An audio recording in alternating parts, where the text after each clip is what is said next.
ஒரு பெரிய காட்டின் அருகில் ஒரு சிறிய கிராமம் இருந்தது. அங்கு ஒரு சிறிய நதி ஓடிக்கொண்டிருந்தது. அந்த நதியில் ஒரு கொக்கு, நாரை, வசித்து வந்தது. அந்த கொக்கு தனது பெரிய தூக்குத் தாடியின் மூலம் தண்ணீரில் இருந்து மீன்களைப் பிடித்து உண்பது வழக்கம். ஒரு நாள் நதியின் நீர் அதிகமாக குறைந்து போய்விட்டது. கொக்கு மிகவும் சிரமத்தில் இருந்தது.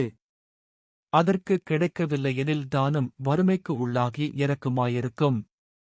இந்த நிலையில் அது கரையில் இருந்து ஒரு அப்பாவி மீனை பார்த்தது.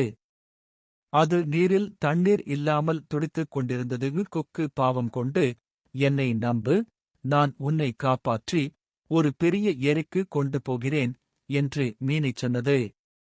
மீன் கொக்கின் மெய்ஞானத்தை நம்பி கொக்கின் மூக்கில் சிக்கிக் கொண்டது. கொக்கு மிகுந்த நன்றி கொண்டது. அது உண்மையாகவே அந்த மீனை ஒரு பெரிய ஏரிக்கு எடுத்துச் சென்று அதில் விட்டது.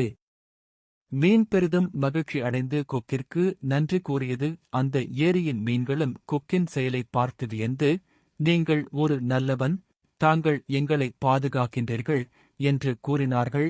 கதைமுறை: மற்றவர்களுக்கு உதவி செய்வது மிக முக்கியம். உதவி செய்தவர்களுக்கும் அதை புரிந்து கொள்ளும் மக்களுக்கும் இருவருக்கும் நன்மை கிட்டும்.